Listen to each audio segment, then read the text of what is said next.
Mateo capítulo 26, versículo 41.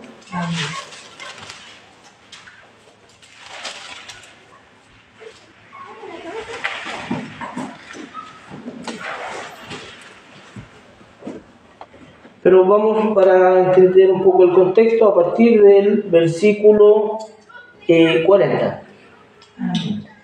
Leo así en el nombre de nuestro Señor Jesucristo. Amén. Vino luego a sus discípulos y les halló durmiendo, y dijo a Pedro: ¿así que no has podido velar conmigo una hora?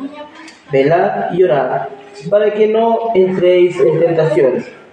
Y el espíritu a la verdad está dispuesto, pero la carne es débil. Oremos.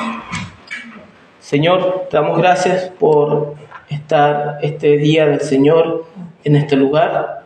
Gracias, Señor, por la congregación, por permitirnos llegar a salvo y por tu palabra, Señor, que recibimos en este día.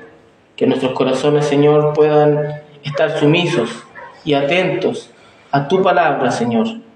Que podamos ser este día exhortados, guiados, Señor, para que podamos mejorar nuestra conducta delante de ti. Fortalece, Señor, nuestra vida y salud espiritual, porque necesitamos cada día, Señor, que tú nos fortalezcas. Te pido, Señor, que pueda dar este mensaje guiado con tu Santo Espíritu. Que toda palabra, Señor, que salga de mi boca sea bajo su dirección. Así también toque los corazones de aquellos presentes y aquellos que nos están viendo. Te ruego, Dios mío, que se haga su voluntad en este culto. Amén y amén. Tomen asiento, mis hermanos. El título de la predicación es Velad y orad para que no entréis en tentación. Este texto lo podemos encontrar en los 3 evangelios, en donde describen esta situación. Lo encontramos en Mateo 26, 41, en el libro de Marcos 14, 38 y también en Lucas 22, 46. Velad y orad para que no entréis en tentación. El espíritu a la verdad está dispuesto, pero la carne es débil. Si hay algo que cada uno de nosotros podemos entender como cristianos, es que muchas veces tenemos muy buenas intenciones delante del Señor. Y así el Señor lo dice en este versículo: el espíritu de la verdad está dispuesto. Ciertamente, el espíritu del Señor mora en nosotros y nos impulsa a hacer estos cometidos. Pero la carne es débil.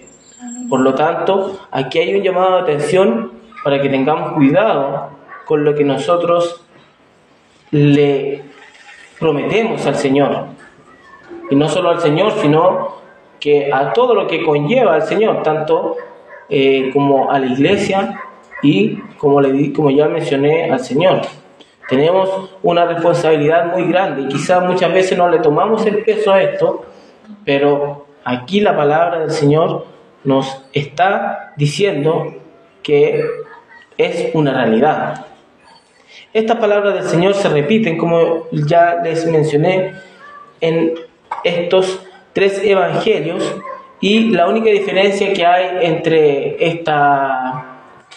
estos textos es en Lucas 22, 46, el cual se le añade la palabra levantado, velad y orad. En Proverbios 23, 34, Salomón nos habla de algunos que yacen en medio del mar, o como el que está en la punta de un mastelero, que están convencidos de su seguridad aún frente al abismo de la destrucción.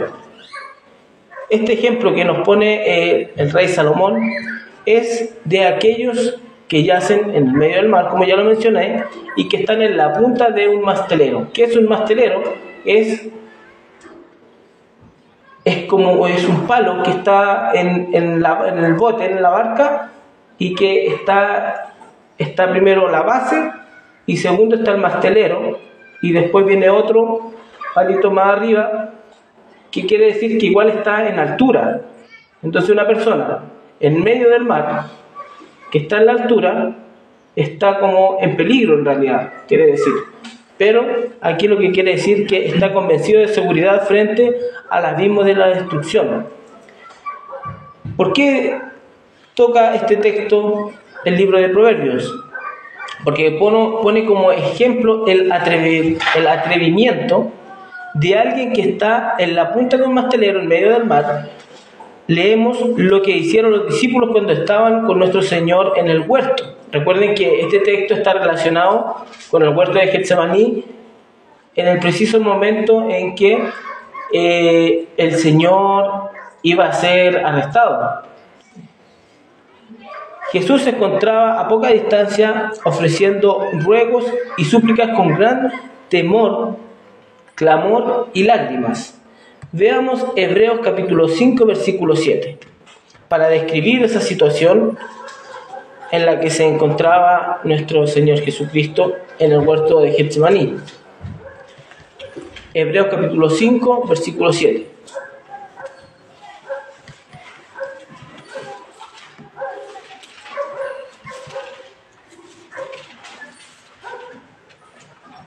Hebreos 5, 7 dice: y Cristo, en los días de su carne, ofreciendo ruegos y súplicas con gran clamor y lágrimas al que le podían librar de la muerte, fue oído a causa de su temor reverente. En ese momento el Señor tomó la copa y comenzó a saborear su contenido, lleno de maldición y de ira por los pecados de los hombres. Si bien recuerdan, fue en ese momento cuando el Señor empezó a sudar gotas de sangre. Entonces, ¿qué es lo que nos lleva a pensar en esto? Que vemos por otro lugar, mientras el Señor estaba orando, a una distancia más lejana, también se hallaban los judíos armados, listos para ir a arrestar en aquella misma noche a nuestro Señor. También, momentos antes, el Señor ya les había advertido a todos sus discípulos que en aquella misma noche Él sería traicionado y que lo matarían, y los discípulos observaron cómo Él comenzó a angustiarse y a entristecerse. En Mateo 26, versículos del 36 al 38 dice: entonces llegó Jesús con ellos a un lugar que se llama Getsemaní, y dijo a sus discípulos: sentaos aquí, entre tanto que yo voy allí y oro. Y tomando a Pedro y a los dos hijos de Zebedeo, comenzó a entristecerse y a angustiarse en gran manera. Entonces Jesús le dijo: mi alma está muy triste hasta la muerte.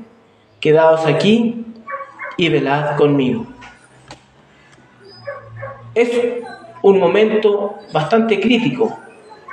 Es un momento muy complejo para el Señor en su humanidad, porque aquí podemos ver cómo Él experimentó estas cosas que muchas veces nosotros también experimentamos. O sea, el Señor no es ajeno a sentir una depresión, una angustia, una tristeza.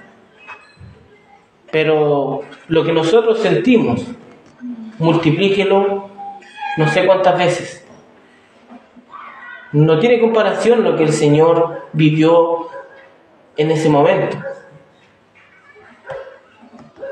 Entonces el Señor se apartó un poco de ellos, y como si carecieran de amor hacia Él o de cuidado por su propio bien, ¿qué pasó con los discípulos?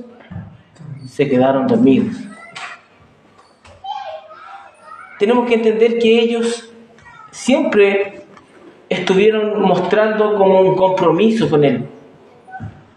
Mientras estuvieron con Él, ellos claramente permanecieron fieles con Él. Fueron los que estuvieron con Él hasta este día, el último día.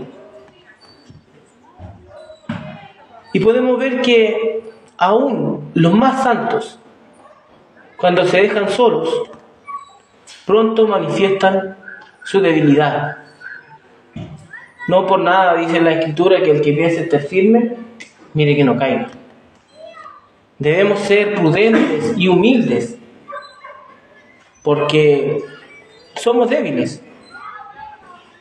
No somos nada. Todas nuestras fuerzas se traducen en debilidad. Y toda nuestra sabiduría no es nada más que insensatez. Entre ellos, ¿quién se encontraba? Sino Pedro. ¿Quién era Pedro? Pedro, quien hace poco había afirmado, confiado de sí mismo, que aunque todos abandonaran al Señor, ¿Él qué iba a hacer? Él no lo haría. Él le dice que se quedaría con Él, pero bajo su confianza, bajo sus fuerzas.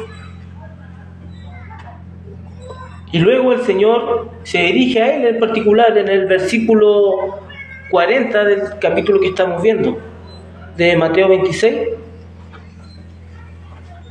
En el versículo 40 le dice: vino luego a sus discípulos y los halló durmiendo. ¿Y a quién habló? A Pedro. ¿Así que no habéis podido velar conmigo una hora? Pedro, que le había prometido al Señor que Él iba a permanecer con Él, aunque todos lo dejaran. Aunque el Señor ya sabía todo esto.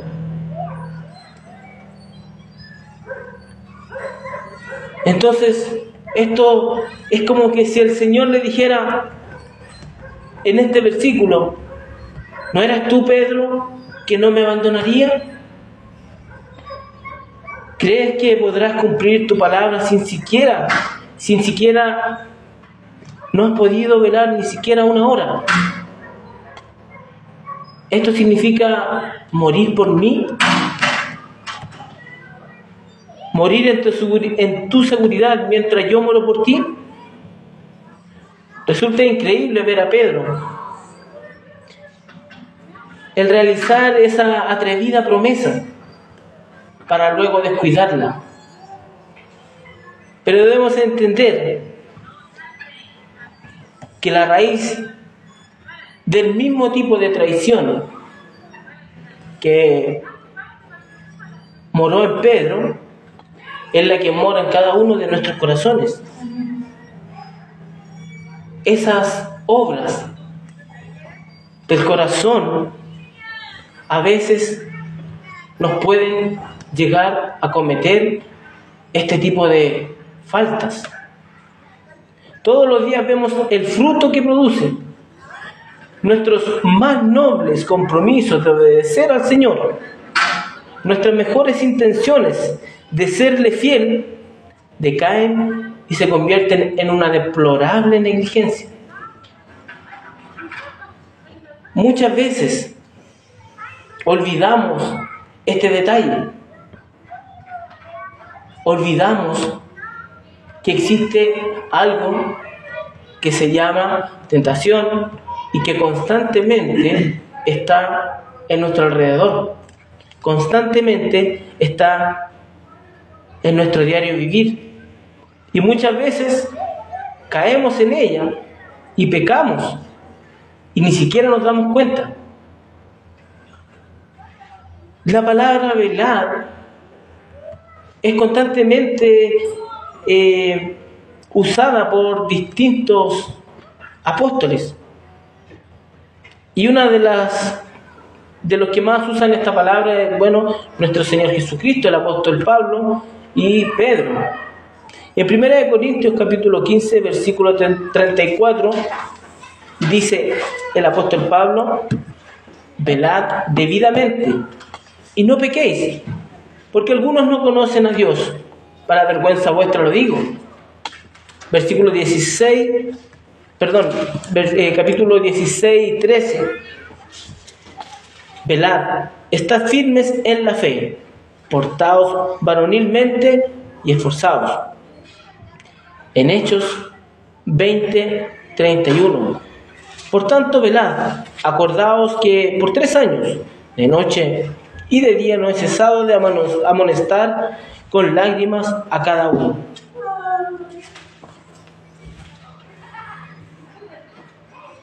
En el libro de Marcos, capítulo 13, versículo 32, el Señor dice: pero de aquel día y de la hora, en cuanto a su venida, nadie sabe, ni aun los ángeles que están en el cielo, ni el Hijo, sino el Padre. Mirad, velad y orad, porque no sabéis cuándo será el tiempo. Es como el hombre que, yéndose lejos, dejó su casa y dio autoridad a sus siervos, y a cada uno su obra, y al portero mandó que velase. Velad, pues, porque no sabéis cuándo vendrá el Señor de la casa, si al anochecer, o a la medianoche, o al canto del gallo, o a la mañana, para que cuando venga de repente no os halle durmiendo. Y lo que a vosotros digo, a todos lo digo: velad. El Señor nos manda a que siempre estemos en esta posición, velando.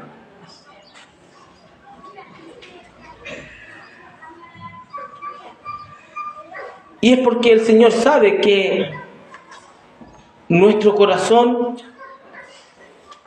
es pecaminoso. El apóstol Pablo podía hacer referencia a esta situación de nuestros corazones en Romanos capítulo 7, versículo 18.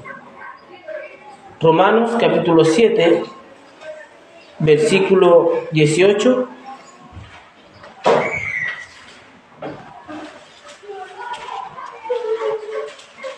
Incluso el apóstol Pablo, siendo un hombre de fe, temeroso y esforzado en el Señor, podía él decir estas palabras: yo sé que en mí, esto es, en mi carne, no mora el bien, porque el querer el bien está en mí.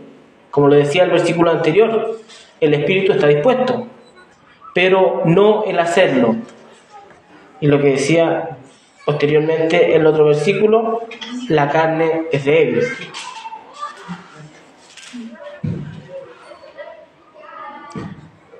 Por lo tanto, esto, sin duda, es una realidad de la cual no podemos ignorar.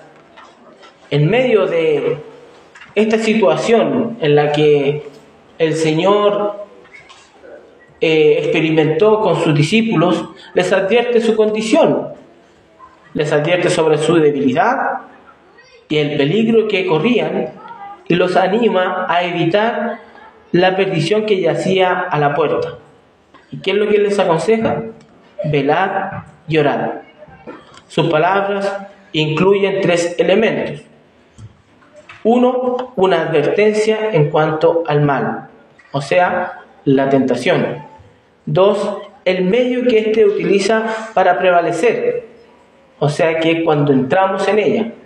Y 3, la manera en que puede evitarse, que son los medios que el Señor ha otorgado, que es velando y orando. Estos temas no pueden ser para nosotros meros conceptos teológicos, sino son realidades espirituales a las cuales estamos expuestos. Las corrupciones de afuera y las tentaciones de dentro es algo de lo cual no podemos desentendernos. Un excelente exegeta del siglo pasado nos provee un comentario sobre el libro de Primera de Pedro, capítulo 5, versículo 8. Primera de Pedro, capítulo 5, versículo 8.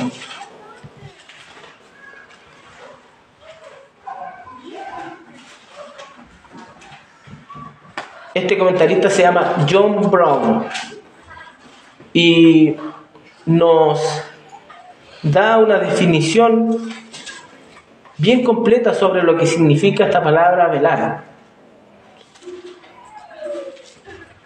Primera de Pedro, capítulo 5, versículo 8. Dice: sed sobrios y velad, porque vuestro adversario el diablo, como león rugiente, anda alrededor buscando a quien devorar. Es esto uno de los factores que menos atención le damos. A pesar de que es tan importante aquí la advertencia, es algo que constantemente obviamos. Y podemos ver que a través de la sociedad estas cosas se han vuelto estériles y como que no nos afectan. No tenemos cuidado en lo que vemos, en con quién nos juntamos, y decimos: no hay un león alrededor, estoy seguro. Incluso perdemos sobriedad y dejamos esta tarea de velar. La definición que nos hace John Brown nos dice: estar en vela, en el contexto de resistir al maligno, implica primero que el individuo está consciente de la existencia y realidad de los peligros a los cuales sus más altos intereses están expuestos. Eso es lo primero. El individuo está consciente de la existencia y realidad de los peligros de los cuales sus más altos intereses están expuestos. ¿Estamos conscientes de esto? ¿Nos hemos preguntado esto? Segundo, que él está alerta, con los ojos bien abiertos, para anotar todos los movimientos de ese enemigo, sutil, activo, cruel y poderoso. Que él está alerta, con los ojos bien abiertos, para anotar todos los movimientos de ese enemigo sutil, activo, cruel y poderoso. O sea, que esta persona conoce al enemigo.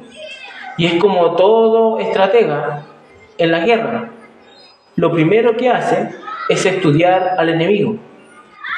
Sin ese conocimiento, ¿qué es lo que pasa? Uno va a la deriva, a la suerte, y se expone. Pero ¿cómo nosotros podemos conocer a este enemigo? A través de la Escritura. Tenemos los medios, pero hay responsabilidad detrás de todo ello. Tenemos la responsabilidad de escudriñar las Escrituras, tenemos la responsabilidad de congregarnos para la edificación del cuerpo de Cristo, y tenemos la responsabilidad, como lo dice aquí el Señor a los discípulos, de orar. Todas estas cosas son tan importantes para enfrentar la tentación, que si en una de ellas fallamos, vamos a perder esa batalla. Tercero, para no ser ignorante de sus engaños, tiene un andar circunspecto. ¿Qué lo que quiere decir esta palabra? Tiene un andar cuerdo, prudente, serio, grave, respetable, que se comporta con reserva y seriedad. Por lo tanto, dice: para no ser ignorante de sus engaños, tiene un andar prudente, dándose cuenta de que en cualquier lugar el enemigo puede hacer su aparición. O sea, siempre está alerta. Y cuarto, que éste se disfraza de tal modo, así como varía su apariencia, que se requiere de sagacidad espiritual en su estado más alerta para poder detectarlo.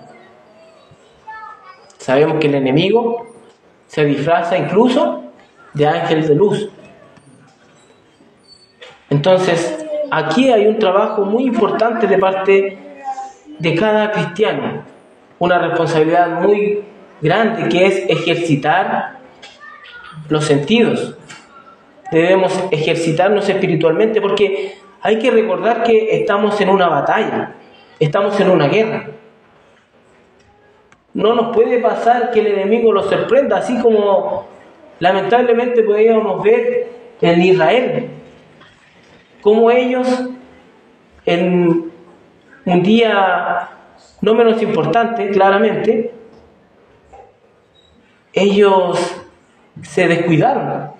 Su seguridad se descuidó y miren en lo que terminó: en muerte, en destrucción y en una guerra. Y esto en realidad a nosotros terminaría en lo mismo. No quiere el Señor que tengamos ese tipo de ataque en el cual seamos destruidos. ¿Y en qué sentido? En el sentido espiritual. Porque el pecado, una vez descontrolado en nosotros, es terrible. El pecado lo que hace es apartarnos del Señor. Nos aparta de la comunión con Él. Y es algo que es triste porque el Señor, por un lado, nos ofrece todos los medios para ejercitarnos, para defendernos y enfrentar el pecado. Pero también hay una responsabilidad muy grande de parte de uno. Que el Señor nos dé la fuerza para que cuando llegue ese momento podamos tener la capacidad de poder enfrentarlo y salir victoriosos. Pero recordar también que no quiere decir esto que no vayamos a pecar. Sabemos que existe también el perdón. Está el arrepentimiento genuino. El poder de la sangre del Señor puede perdonarnos. No podemos decir con esto: Señor, yo desde hoy en adelante no voy a mentir, no voy a adulterar, no voy a caer en el alcohol. Quiera el Señor que jamás suceda eso en ninguno de nosotros. Pero no podemos comprometernos con el Señor con algo así. O sea, dependemos de Él, claramente. Y también existe una responsabilidad muy grande de parte de nosotros.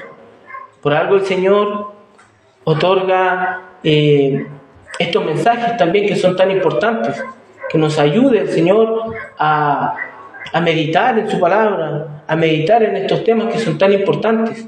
El pecado es tan importante de estudiarlo, de prepararnos para enfrentarlo, pero prácticamente no se habla mucho de ello. Y finalmente, que cuando el enemigo es descubierto, preparado para engañar y devorar, mentir o destruir, el que está en vela está listo, está bien despierto, en plena posesión de sus facultades espirituales, preparado para emplear los medios apropiados para contraatacar y así frustrar sus nefastos propósitos. Esa es la definición de velar, una definición bastante completa. Y la voy a leer de nuevo, pero de manera seguida, para que pueda usted relacionarse con lo que significa esta palabra de velar.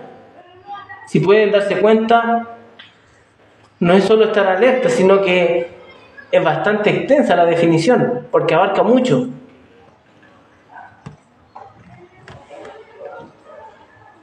Estar en vela, en el contexto de resistir al maligno, implica primero que el individuo está consciente de la existencia y realidad de los peligros a los cuales sus más altos intereses están expuestos. Eso es lo primero. Segundo, que él está alerta, con los ojos bien abiertos, para anotar todos los movimientos de ese enemigo, sutil, activo, cruel y poderoso. Tercero, para no ser ignorante de sus engaños, tiene un andar prudente, dándose cuenta de que en cualquier lugar el enemigo puede hacer su aparición. Cuando éste se disfraza de tal modo, así como varía su apariencia, que se requiere de sagacidad espiritual en su estado más alerta para poder detectarlo. Finalmente, que cuando el enemigo es descubierto, preparado para engañar y devorar, mentir o destruir, el que está en vela está listo, bien despierto, en plena posesión de sus facultades espirituales, preparado para emplear los medios apropiados para contraatacar y así frustrar sus nefastos propósitos. Esa es la definición sobre el versículo 8 del capítulo 5 de 1 Pedro. En base a este consejo que nos da las Escrituras, sed sobrios y velad, porque tenemos un enemigo que está ahí alrededor y él no descansa. La tentación. La naturaleza general de los términos tentar y tentación es neutra. Significa someter a prueba o examen, comprobar o perforar una vasija para saber qué clase de líquido encierra. Esa es la definición de tentación. La naturaleza general de los términos tentar y tentación es neutra y significa someter a prueba o a examen, comprobar o perforar una vasija para saber qué clase de líquido encierra. En las Escrituras se nos ordena que nos tentemos a nosotros mismos. O sea que lo que quiere decir la palabra es que nos examinemos. Que nos examinemos con qué propósito, para saber de qué estamos hechos, qué es lo que hay en nosotros realmente. En 2 Corintios podemos ver este ejemplo, como el apóstol Pablo nos dice, capítulo 13, versículo 5. 2 Corintios, capítulo 13, versículo 5. Examinaos a vosotros mismos, si estáis en la fe. Probaos a vosotros mismos. ¿O no os conocéis a vosotros mismos? Que Jesucristo está en vosotros, a menos que estéis reprobados. Aquí hay un mandato que el apóstol Pablo ordena a la iglesia. Y es un ejercicio que yo creo que a nadie le gusta hacerse. Es una de las prácticas menos comunes, creo yo, dentro de la iglesia. Porque uno, por lo general, no le gusta encontrar sus defectos. Es como cuando uno va a una entrevista laboral y le dice, bueno, hábleme usted de sus capacidades. ¿Para qué es bueno? Y le falta palabras, le falta, si tiene que escribirlo, faltan hojas para colocar las grandezas que tiene uno. Pero, ¿qué pasa cuando le dicen, hábleme de aquellas cosas malas que tiene usted? No se le ocurre nada. ¿No le ha pasado eso? Es así, o sea, uno no ve cosas malas en uno prácticamente. Pero Por medio del Espíritu del Señor, uno puede llegar a ver estas cosas. Por medio de la palabra, que viene a ser como un espejo, nos refleja todas nuestras debilidades, nuestras iniquidades, porque el Espíritu Santo nos convence de pecado. En segundo lugar, se distingue la tentación en forma activa, quiere decir la que conduce al mal, y la pasiva, la que entraña la maldad del sufrimiento. En este segundo sentido, la tentación implica aflicción, como en Santiago capítulo 1, versículo 2. Dice, debemos tener por sumo gozo cuando nos hallamos en diversas pruebas. En el otro sentido, se ordena a los cristianos que no entren en ella. O sea que se describen aquí dos tipos de tentación. La activa es aquella que lo conduce al mal, directamente. Y la otra es aquella que entraña la maldad y el sufrimiento. Y es esta en la que debemos tener por sumo gozo, porque ahí somos probados. Cuando se considera la manera activa, la palabra implica que el tentador persigue el objetivo específico, conduce a alguien hacia el mal. En este sentido se dice que Dios no tienta a nadie. En ese sentido, en la palabra activa de la definición de tentación, Dios no tiene que ver ahí. Como dice Santiago capítulo 1 versículo 13, porque Él no tiene la intención de provocar el pecado en sí. También se puede referir al objetivo general de la tentación, poner algo a prueba. Por ejemplo, encontramos versículos como en Génesis 22:1, cuando dice que Abraham fue tentado por el Señor. Recuerden que esa palabra quiere decir puesto a prueba. Y aconteció después de estas cosas que probó Dios a Abraham y le dijo a Abraham, y él respondió, heme aquí. ¿En qué sentido fue probado? En su fe. Si bien es cierto, el Señor conocía la fe de Abraham, pero Abraham no estaba claro, no estaba tan seguro de la fe que él poseía. Obviamente era una fe que el Señor le había otorgado, fue capacitado por el Señor para tener esa fe. ¿Y cuál fue la prueba? Que él tenía que sacrificar a su hijo.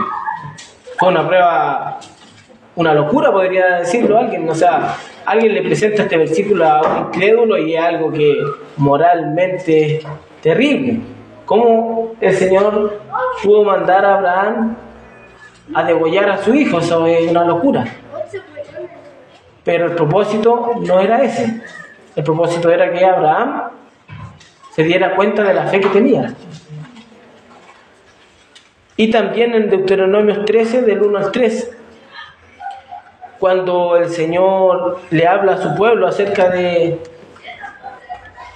las pruebas que iban a venir sobre ellos.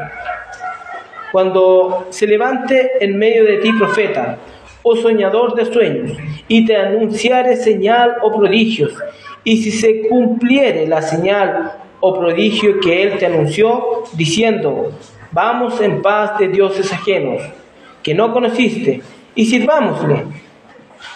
No darás oído a las palabras de tal profeta, ni al tal soñador de sueños, porque Jehová vuestro Dios os está probando, para saber si amáis a Jehová vuestro Dios con todo vuestro corazón y con toda vuestra alma. Si bien es cierto, esta tentación, vista como prueba, también puede llegar al cristiano. ¿En qué sentido? En ese sentido de perfeccionarnos. No en el sentido de caer en el mal. Porque esas tentaciones no terminan en eso. Esas pruebas, que el Señor pone en los creyentes nunca van a terminar en pecado. Tienen un propósito más elevado. Con respecto al acto de Dios de poner a prueba a alguien, debemos considerar dos cosas. Su objetivo al hacerlo busca manifestar al hombre la gracia de Dios o la corrupción que hay en su interior o dentro de su ser. 2. La manera en que lo hace. Encarga a los hombres responsabilidades tan difíciles que ni se imaginan tener fuerzas para satisfacerlas y que de hecho no las tienen.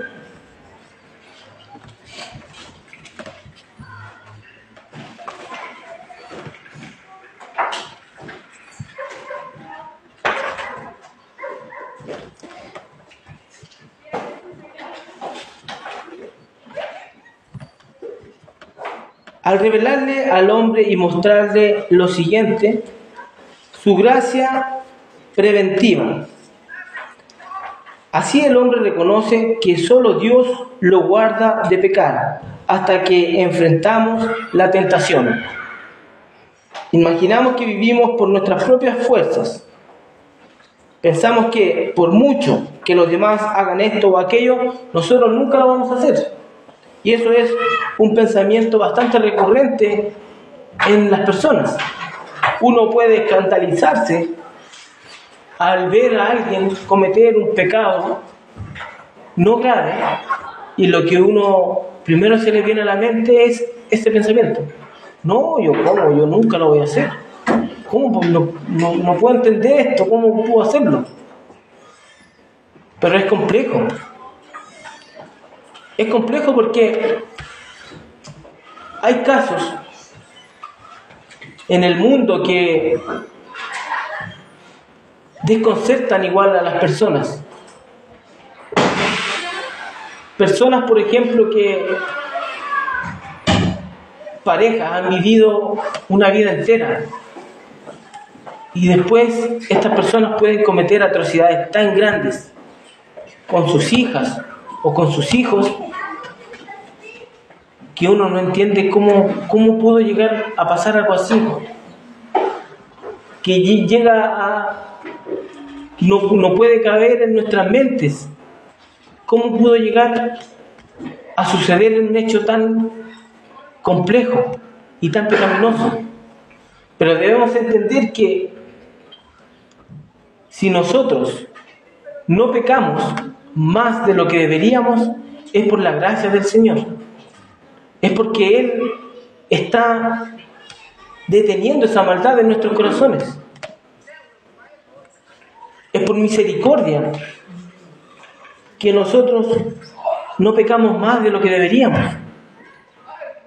Y cuando la gracia del Señor, la mano de misericordia se aparta de alguien, es seducido por aquellas pasiones pecaminosas tan terribles que cuesta a veces entender cómo una persona pudo llegar a cometer cosas tan atroces.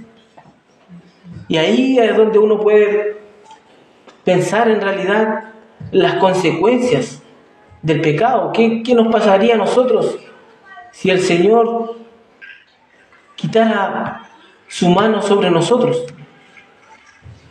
Y déjenme decirles que no somos mejores que ellos. Tenemos la misma naturaleza, salvo por la gracia del Señor que nos hizo nuevas criaturas, que no estamos limitados a eso, porque somos nuevas criaturas.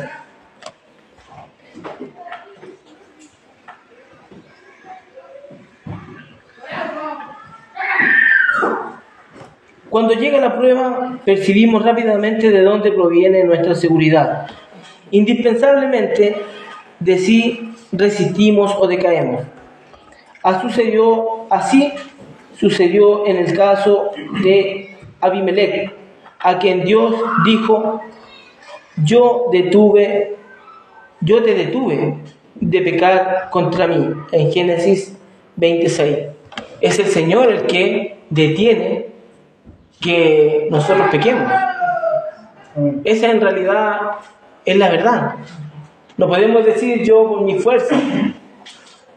Sí, hay que ser sincero y quizás no pensamos en esto, pero gracias al Señor que no pecamos más de lo que pecamos, porque pecamos, cada día le fallamos al Señor. Pero gracias al Señor que no lo hacemos de manera más graves. Su gracia renovadora. Un ejemplo es el caso de San Pablo. Dios permitió que la tentación siguiera acosándolo para revelarle la suficiencia de su gracia renovadora. 2 Corintios 2:9. No somos conscientes del poder y la fuerza que Dios ejerce en nuestro favor, ni de la suficiencia de su gracia hasta que comparamos, la tentación con nuestra propia debilidad. Es como la efectividad del antídoto, que se contrasta tras haber ingerido el veneno, o el valor del medicamento que se revela en las enfermedades. No conoceremos jamás la fuerza de la gracia si no hemos conocido la fuerza de la tentación. Es menester que se nos someta a prueba. Solo así seremos conscientes de que Dios nos preserva. El Señor persigue muchos otros propósitos buenos y llenos de gracia a favor de sus santos por medio de las pruebas y las tentaciones. Pero eso hay que tenerlo claro. O sea, el Señor, sus pruebas son con un propósito que es para que seamos edificados, para que nuestro orgullo sea humillado y podamos también reconocer que nuestras fuerzas no son humanas, sino que es por medio del Señor que podemos resistir ante la tentación.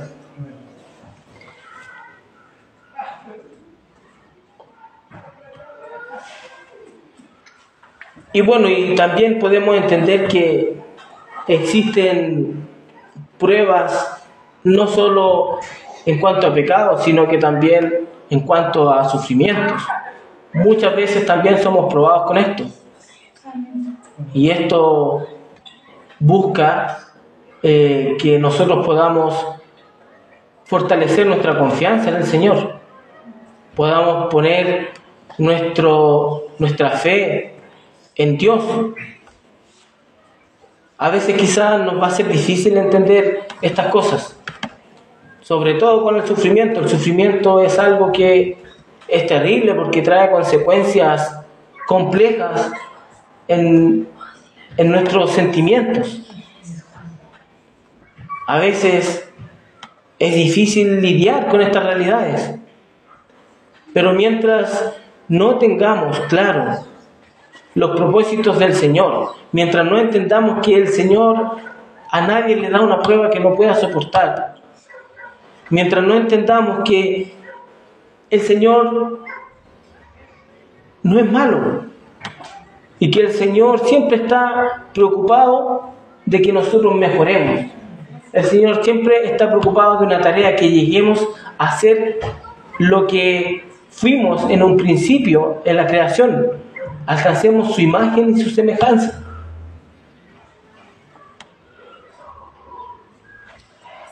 Y en cuanto a la tentación, también encontramos las ocasiones en la cual aparece Satanás.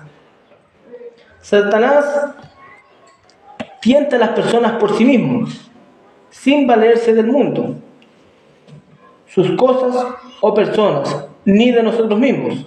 Así opera al inyectar pensamientos malignos, blasfemos con respecto a Dios, en los corazones de los santos. Esta obra proviene únicamente de Él, sin que eche mano del mundo o de nuestros corazones. Y Él es que estos efectos, la naturaleza y todo lo que existe, el ser humano y el mundo, le resultan inútiles. Nadie, al pensar en Dios, puede imaginárselo como malvado. En este pecado, Satanás se encuentra solo, e igual de solo se hallará en su castigo. Estos dardos de fuego se preparan en la forja de su propia malicia y serán repelidos con todo su veneno y destrucción para atravesar su propio corazón para siempre. Debemos también considerar que en este tipo de tentaciones, ahora esas tentaciones directamente malvadas, está Satanás, quien a través de, como decía aquí, lo que nos habla John Owen sobre la tentación, es que Satanás obra en nosotros insinuándonos cosas contrarias a lo que el Señor es, así como operó en el huerto del Edén, insinuando cosas que el Señor no había dicho, cambiando la verdad por mentira, mezclándola. De esa manera opera Satanás. Y él lo puede hacer, porque sabemos que él tiene un poder bastante grande. A veces también utiliza al mundo y aunan fuerzas contra nosotros sin apoyarse en nada de nuestro interior. Así fue como tentó a nuestro Señor, mostrándole todos los reinos del mundo y la gloria de ellos. También recibe incontables ayudas del mundo que le presta herramientas y armas de todo tipo y en todo momento a través de las personas y las cosas. Pero no podemos obviar esta realidad. Podemos encontrar también cómo la música, la codicia, incluso las malas juntas y tantas otras cosas que van cooperando con el mal para que nosotros entremos en tentación. O sea, no está de más hablar de ello porque cada uno sabe que estas cosas son reales. Las vivimos cada día.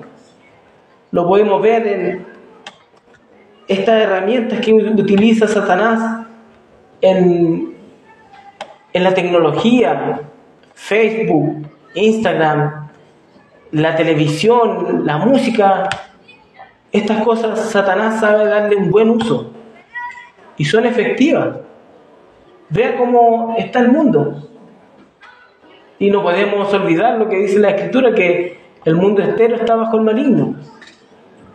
¿Y esto qué nos quiere decir? Que constantemente estamos siendo tentados.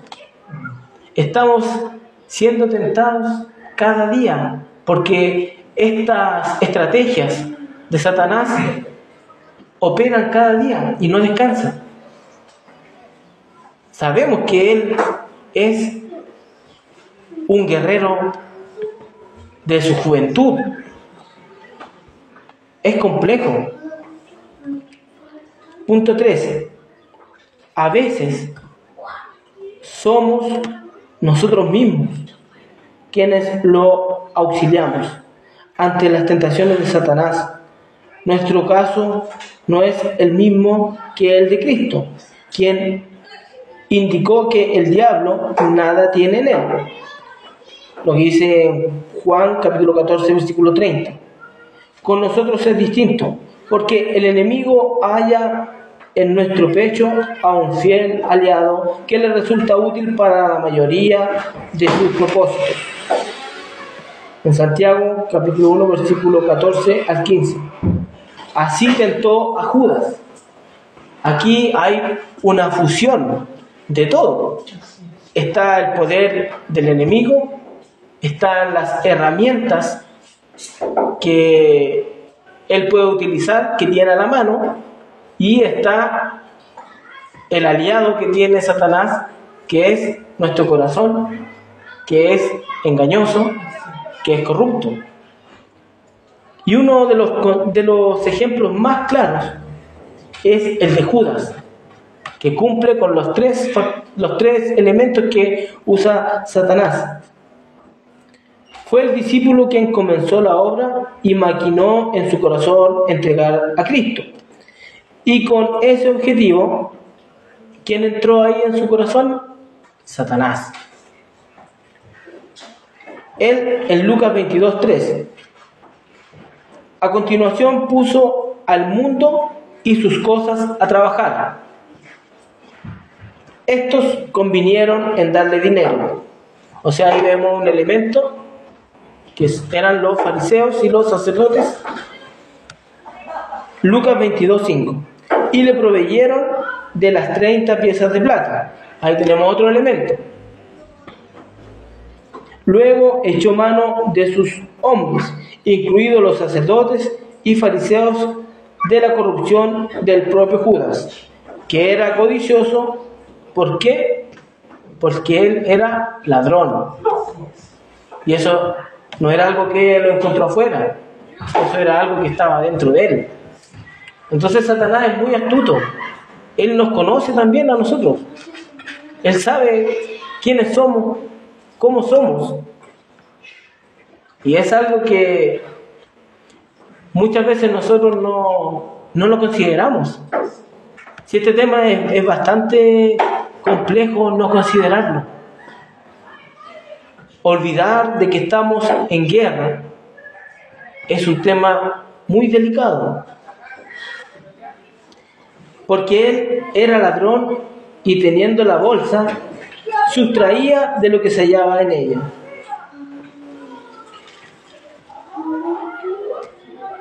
Podría explicar también cómo el mundo y nuestras propias corrupciones actúan tanto por separado como en colaboración entre ellos y con Satanás en la tentación. Sin embargo, supondría una tarea interminable. Hay distintos ejemplos en los cuales se puede ver lo que pasó con Judas. Y si uno hace un análisis también sobre nuestro actuar, también podríamos encontrar semejanzas bastante grandes con respecto a lo que vivió Judas. Por eso es importante tener claro el frente a lo que estamos enfrentándonos. Por eso es tan importante estar velando, estar orando, porque solamente vamos a encontrar esta respuesta de nuestra situación con el análisis que cada uno se haga. Podemos estar acá con una apariencia de santidad, con una apariencia de humildad,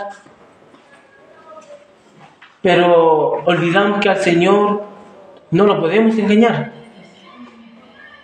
Y peor aún, sabiendo cómo somos nosotros. Cada uno sabe cómo uno es. Y el error está en quedarse sin hacer nada.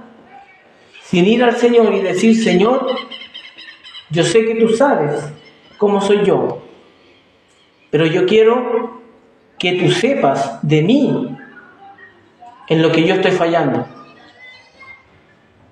en lo que yo estoy siendo irresponsable, en lo que me siento débil. La idea de esto es recurrir al Señor y no hacerlo como lo hizo Pedro, confiando en sus méritos, en sus fuerzas, que al final, ¿qué consiguió? Humillación.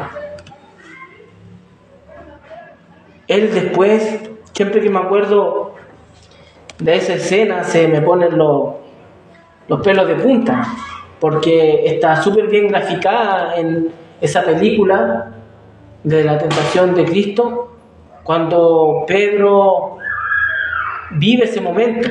Creo que fue muy bien hecha esa escena y transmite a las personas que ven lo que debió haber sentido Pedro en ese momento tan terrible de haberle fallado al Señor.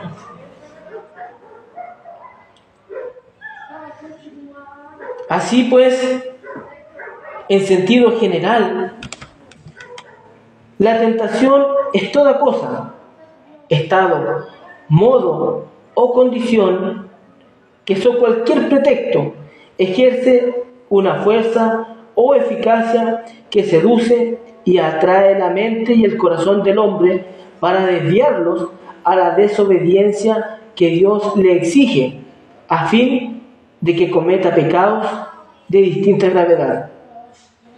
Concretamente, constituye tentación todo aquello que ocasiona que pequemos o que dejemos de cumplir un deber de cualquier tipo, ya sea introduciendo el mal en nuestro corazón, extrayendo la maldad que mora en el mismo, o distrayéndonos de un modo u otro de la comunión con Dios y de la obediencia constante, firme y completa que se nos exige, tanto en esencia como en obras.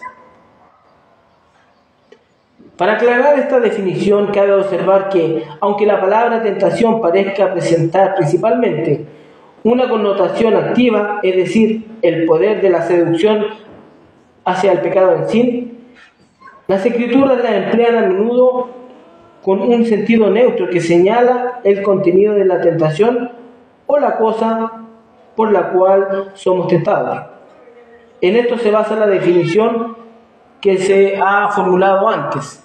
O sea, no meramente es algo malo ser tentado, porque el Señor también nos pone a prueba, pero sí tiene una definición tanto activa como pasiva. Por lo tanto, se promueve aquí a la necesidad y la obligación de velar y orar. Si dejamos de hacer estas dos cosas, cuando el pecado golpee nuestra puerta, yo creo que ni siquiera va a tener la necesidad de golpear, porque la puerta ya va a estar abierta. Y una vez que esté abierta, ha de ser muy difícil después poder lograr que salga. Porque el pecado, como le digo, y este libro de la victoria sobre el pecado es muy bueno, porque explica cómo el pecado se va apoderando de la persona. Y quizá en otro momento podamos llegar a ese punto. Pero una vez que el pecado está en una persona, es terrible, porque el pecado corta ese lazo con el Señor, esa relación con el Señor. Una vez que una persona ya entra en pecado, ya no le dan ganas de orar, y mientras se va entregando a va perdiendo fuerzas para eso. Hasta tal punto, dice el libro, que ya después no puede orar por lo mismo, por causa del pecado. Si es terrible. Y así, después de orar, ¿qué ganas le van a quedar de leer la Biblia? Y después de esto, ¿qué ganas le van a quedar de congregarse? Por eso es muy importante, hermanos, que consideremos que la tentación no es algo teológico, no es algo de que solo manejemos su definición, es algo a la cual estamos expuestos cada día. Por lo tanto, debemos perseverar en la oración, en prepararnos, ejercitarnos espiritualmente, para que cuando esto nos venga, podamos estar preparados. Si nosotros, decía un comentarista, que si fallamos en la oración, el pecado ya venció ya en nosotros. Antes de que llegue, ya ha tenido la victoria. Quiera el Señor que podamos obedecer a este llamado de atención, que meditemos en su palabra y podamos confesarle al Señor nuestras debilidades, podamos también tener el deseo y el anhelo de orar por cada uno de nosotros, para que todos seamos fortalecidos, porque es triste ver que alguien deje la congregación. Constantemente estamos juntos, nos vemos, y después que falte un hermano, es triste. Y cada uno de los que lleva tiempo acá puede verlo. Hemos tenido experiencias también anteriormente, separarnos de otro hermano igual no es algo fácil, es triste. Quiere el Señor que podamos crecer en conjunto, en comunión, espiritualmente, y que podamos tener esa sinceridad, esa humildad de decirle al Señor: Señor, sin ti nada soy, nada somos. Oremos. Señor, te damos gracias por tu palabra, porque sabemos que no somos nada, Señor. Nuestras fuerzas humanas no son nada. Nuestras palabras, Señor, sin pensarlo, a veces se vuelven un lazo. Queremos poner nuestra confianza en tu poder, Espíritu Santo. Nuestra salvación está en las manos de Jesucristo y en el poder de su sangre. Es por medio del Espíritu de Dios que mora en el creyente que podemos soportar la tentación. Y solo por la mano de Dios no caemos en una depravación terrible. Que todas estas cosas, estas verdades, Señor, afirmen nuestro corazón, que nos motiven a ser más fieles, que nos motiven a practicar, Señor, tus mandamientos, que toda hipocresía sea confesada delante de ti y podamos ser perdonados, Señor, por nuestros pecados. Podamos obtener, Señor, restauración. Podamos tener fuerza, Señor. Sabemos que nuestro Dios hará que perseveremos hasta el fin. Pero queremos, Señor, que nos libres de la tentación, que nos libres del maligno, que nuestros corazones estén deseosos de hacer tu voluntad y no pecar, Señor, no caer en pecados.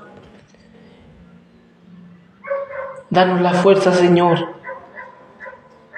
para ser humildes, Señor, y reconocer que no somos capaces, Señor, de vivir una vida en santidad si no es por el Paracleto, si no es por el consejero que está dentro de nosotros, si no es por tu Santo Espíritu que nos detiene, Señor, tantas veces para que no hagamos lo malo.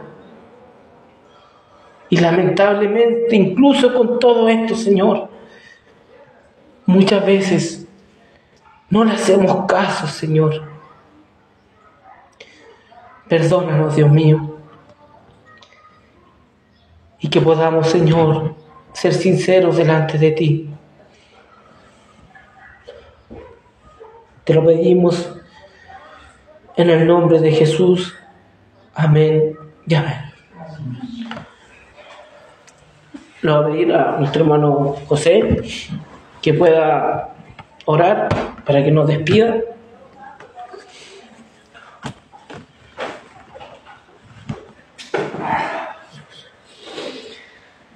Padre amado, Señor, en el nombre de tu Hijo amado Jesús, Doy gracias, Señor, por habernos juntado, Señor, junto a los hermanos, Señor, aquí, Señor, reunidos, Señor. Gracias, Señor, por tu palabra, Señor. Gracias porque tú eres bueno y misericordioso, Señor. Gracias por esta enseñanza, Señor, que nosotros tenemos que velar, Señor, orar y velar, Señor, para que no caigamos en tentación, Señor, del enemigo, Señor. Tenemos que conocer al enemigo, Señor, para hacerle frente, pero nosotros tenemos a uno que es mejor, Señor, que es el Rey de Reyes, Señor de Señores, y es el que es la roca, es la luz de nuestra vida, Señor. Gracias, Señor, por todo, Señor, por todo lo que tú haces, Señor, por tu providencia, Señor, por las cosas buenas, Señor, y las cosas malas que nos pasan, Señor, porque cada cosa es una providencia, Señor, que nos enseña, Señor, a acercarnos más a ti, Señor. Gracias, Señor. Gracias. Gracias, Señor. Infinitamente gracias, Señor, por tu enseñanza del día de hoy, Señor. Y nos vamos llenos de tu palabra, Señor, llenos para nuestras casas, Señor. Nos vamos llenos de tu bendición que viene de lo alto, Señor.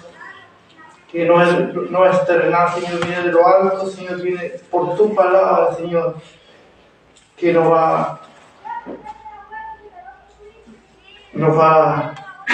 a conducir en toda esta semana, Señor, meditar, Señor, en tu palabra, Señor. No solamente en esta semana, sino que hasta el fin de nuestros días, Señor. En el nombre de Jesús. Amén y amén. Amén.